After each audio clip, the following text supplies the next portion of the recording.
I'm Mr. MegaManFan. This is Genesis Does, and you're looking at Warrior of Rome 2. Developed by Micronet. Published by BigNet. Released on Sega Genesis and Mega Drive. At some unknown date, it came out in Japan in 1992. In North America, it reportedly came out May 28th, 1992. It is a real time strategy game, and I have to be fair to that genre on Genesis Does because I don't feature it very often, even though it is one of the well beloved types of video game franchises out there.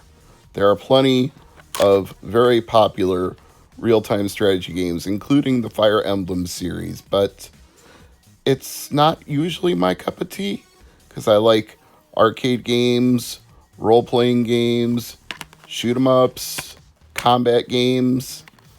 Not necessarily so into the real time strategy games. Again, there are Fire Emblem games that I can more or less live with, and certain Famicom Wars type games and Final Fantasy Tactics. I think that's okay. Looking at this very thick manual that comes with Warrior of Rome 2, though, I have my doubts as to how much I'm really going to be into it because that is a lot to absorb. I think even Ryan would agree that there's reading an instruction manual and then there's reading an entire encyclopedia. This is an encyclopedia of a game. I do have another Warrior of Rome here with me, though. As I was putting this away, my cat Tingo started to rustle and say hey, and he'll peek his head around the corner right as I cut to the gameplay footage. Now, if you're looking to collect this game, there are a few options. Loose, you can get it for just under $10. That seems inadvisable, though, considering that it's a real-time strategy game and you're probably going to need that hefty instruction manual to figure out what you're doing. If you're looking for it complete, it's slightly less than twice that, about $17.10. It goes for as high as 20, as low as 10. There's a lot of variation in there. If you're patient, you can probably get a complete box copy for a deal.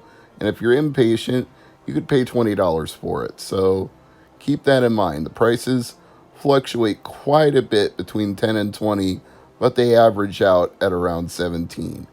If you're the kind of person who wants a sealed game that you never play, it can be had apparently for $42.35. A loose box, about 4. A loose manual, about 6. But that I wouldn't take too seriously because with a volume of one sale per year, those prices could be wildly erratic. Whereas a complete game sells about one per month, so that seems a little more on the ball in terms of what you're paying for Warrior of Rome 2. Why am I focusing so much on this? Well, I'm trying to be fair here. Again, it's not that I dislike all real-time strategy games. There are some that I like and there are some that I don't. We're leaning towards the some that I don't with Warrior of Rome 2, and there are a few reasons for that. First of all, the display is incredibly crammed. There's so much information that is trapped in these tiny little boxes, and you can move them around by using your Genesis controller like a mouse. You can make the boxes bigger or smaller. You can expand them, contract them, spread them out, move them around. It's point and click. But that is the second problem. It's point and click with a Genesis controller. If this was a Super Nintendo game and I was using the SNES mouse, then I could totally be into it.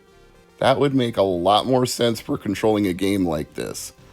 And I'm sorry to bring up Super Nintendo, but it is what it is, because imagine using Mario Paint or SimCity with a Super Nintendo controller.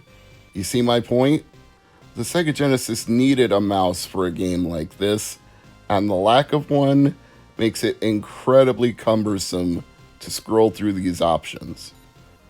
The music is great, it's really epic sounding, which it probably should be since you're Julius Caesar in this game. You are commanding the armies of Rome in an effort to quell a rebellion in Asia.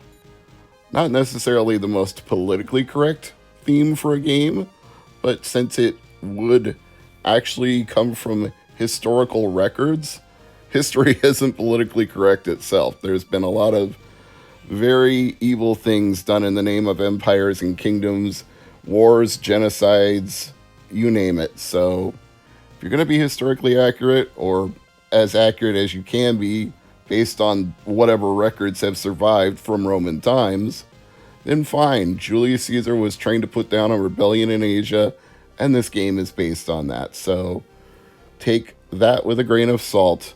And also, it's a video game, so it's probably going to be fictionalized, even if it is based on real events as we understand them.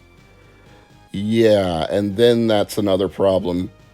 If it's based on real events, I'm sure those were exciting, tumultuous, violent events, and people died and people were slaughtered and things happened that were horrific or crazy. And this game doesn't capture the feel of that. You're just going through, clicking on things like, where will you build this fortress? Where will you move your unit? How will you mobilize these troops? Sure, that's real-time strategy. You're point and clicking and putting things in places. Is that thrilling, though? I mean, maybe. If you have a whole day to invest in reading the manual from cover to cover, and you really want to conquer like Julius Caesar did, and you're going to take the time to deal with these cumbersome menus and select all the options and make all the correct movements, then more power to you. Oh man. I feel like I'm not even being fair here. I'm trying. Warrior of Rome 2 is not a bad game. I want to just state that for the record. It's not my kind of game, or at least it's not my kind of game in this presentation. If this was a PC game with a mouse or a more suitable controller that would make this game more accessible to me as a player, then I feel like Warrior of Rome 2 could potentially be a whole lot of fun. If there was a remake of this with updated graphics and mouse control, or just any kind of controller that's a little more flexible, like analog sticks instead of a D-pad, then there could be some real promise to Warrior of Rome 2. In this format, with the limits of the Sega Genesis and the 16-bit architecture and the controller you have to deal with, I'm going to say it is a good game. It just isn't a playable for me game, but your mileage may vary. If I'm going to pick up a Genesis title for a quick session, have some fun, zip my way through levels, bang it out, this is not one I'm going to grab. This is like very slow day, nothing else to do. Get yourself a cup of coffee and try to stay awake while you play Warrior of Rome 2. I think it's telling that I don't even own Warrior of Rome 1, and if I did, I don't know that it would be any the much better than this. So I'm giving a very weird kind of positive and negative endorsement of this game at the same time. So look, this is clearly a well thought out game. It's got a very thick instruction manual that explains everything you can do in detail. It is obviously well crafted.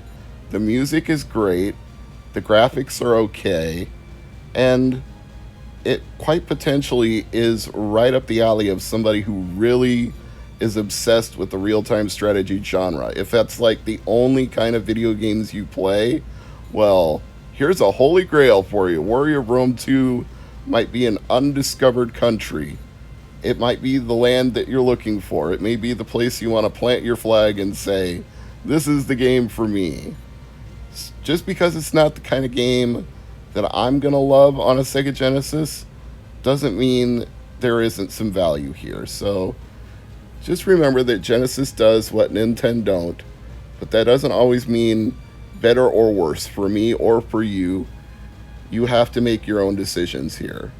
And at least at the going price of $17 on average for a complete copy, if you make that decision, it's not going to be financially crippling.